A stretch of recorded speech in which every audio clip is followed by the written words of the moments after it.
छपरा में कई विधायकों का जो है वो टिकट कटने वाला है, तो आपको क्या अंदेशा लग रहा है किनका टिकट कटेगा और किनका टिकट बचेगा? भैया उदयन मंत्री थे सारण का लोग ने वोट दिया। यहाँ क्यों नहीं एयरपोर्ट बनवाने का काम किए? झूठ मूठ कर ढकोसला आजे बिलैया खामा नोचे, उन्हीं के नाम पर नौकरी देने की बात कर रहे हैं। 2-4 परीक्षा लिए, सब पेपर लीक हो गया, ऐसे ज्यों के त्यों पड़ गया। तो इस सरकार का मानसा नहीं है कि आपको हम रोजगार दें। आदरणीय लालू यादव का देन है जो हम लोग इस जगह पर बैठकर बात कर रहे हैं। आज रेल चक्का कारखाना की बात कीजिए, इंजन कारखाना की बात कीजिए, यूनिवर्सिटी की बात कीजिए, पॉलिटेक्निक की बात कीजिए, मेडिकल कॉलेज की बात कीजिए, क्या नहीं किए? नवोदय विद्यालय क्या नहीं किए?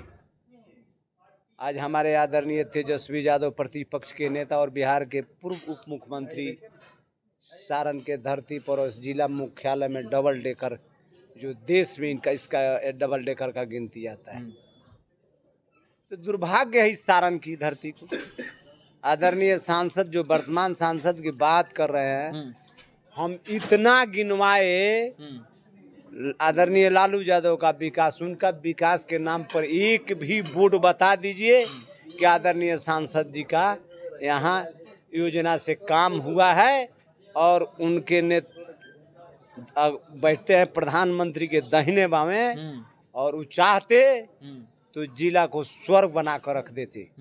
लेकिन आज एयरपोर्ट की बात होता है तो कहते हैं कि हैदराबाद ने बनाया, चेन्नई में बनाया।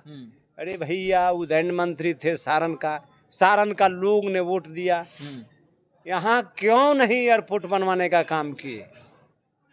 झूठ मूठ कर ढकोसला है, उसी के नाम पर आज जो गरीबों को क्षति हो रहा है, ये लोग तो बरगलाने का काम करता है। झूठा पार्टी है, देश परिवर्तन की तरफ चल दिया था। लेकिन वो भी तो कहते हैं कि हम विकास बहुत कर रहे हैं सारण जिला में। अभी हाल में नीतीश कुमार के साथ जो है वो एक पार्क का निरीक्षण किए हैं, तो विकास तो हो रहा है उनके माध्यम। सतीश जी, आप सारण के धरती पर आप जन्म लिए हैं, आप भली भांति जानते हैं, आपका भी कुछ उम्र हुआ, आप भी जानते हैं कि सारण के धरती पर वो क्या किए हैं। कोई बात छिपा नहीं है। बिना लाव लश्कर का बात करते हैं, हम किसी से डरते भी नहीं हैं। सब लोग मेरे पड़ोसी हैं। अच्छा, मेरे पड़ोसी है। अमनौर के धरती पर उनका भी जन्म हुआ है, मेरा भी जन्म हुआ है।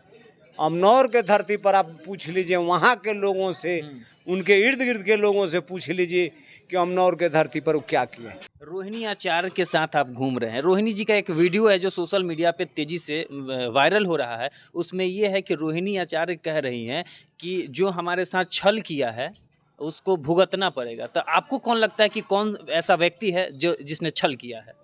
देखिए, दीदी की बात है और दीदी हमारे यहाँ सांसद के प्रत्याशी थी।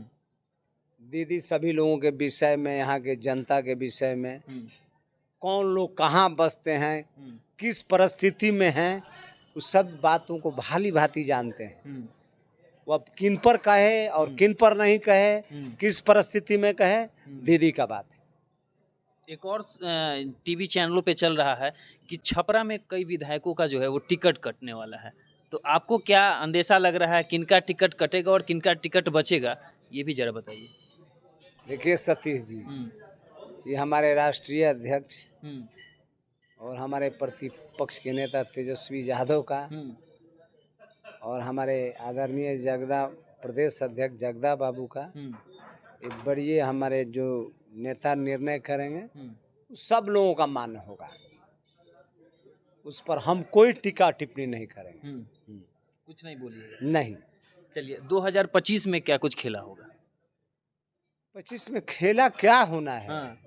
आप लोगों के बीच हमारे नेता, प्रतिपक्ष के नेता, बिहार के भविष्य तेजस्वी यादव ने घोषणा किए थे कि सिंचाई, दवाई, करवाई और कमाई मन से आह्वान किए थे। जब भी सत्ता में भागीदारी मिला तो 17 महीना बनाम 17 साल बेरोजगार नौजवानों को रोजगार देने का काम किए। और किस जो विभाग था उस विभाग, स्वास्थ्य विभाग आप देखे 4 चांद लगा दिए थे। और शिक्षा, कभी पेपर लीक हुआ? आज तो नहीं कहा जाता है, देहाती खिस्सा है कि लाजे बिलैया खा नोचे, उन्हीं के नाम पर नौकरी देने की बात कर रहे हैं। 2-4 परीक्षा लिए, सब पेपर लीक हो गया, ऐसे ज्यों के त्यों पड़ गया। तो इस सरकार का मानसा नहीं है कि आपको हम रोजगार दें, सरकार की मंशा नहीं है। चलिए, एक चीज़ और सर पूछेंगे, कि रोहिणी जी जो है लगातार लोगों के बीच जा रही हैं, लेकिन एक हारने के बावजूद लोगों का जो जनसमूह है अब वो काफ़ी दिख रहा है।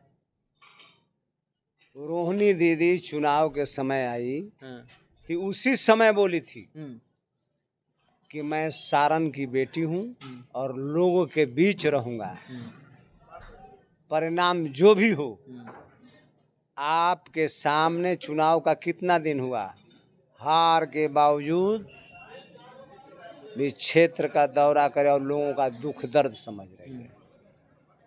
ऐसा 5 साल होते रहेगा, दीदी कभी मुंह मोड़ने वाली नहीं है। आपके बीच एक मिसाल बनकर रहेगी, सभी नेता को सबक सिखाने का काम करेगी कि क्षेत्र में कैसे लोगों का हाल चाल जाना जाता है। चलिए, बहुत बहुत धन्यवाद। तो ये जिलाध्यक्ष थे सुनील राय, जिन्होंने स्पष्ट रूप से सारे सवालों का जवाब दिया है। आप क्या सोचते हैं हमारे कमेंट में प्रतिक्रिया साझा कीजिएगा। तब तक के लिए धन्यवाद।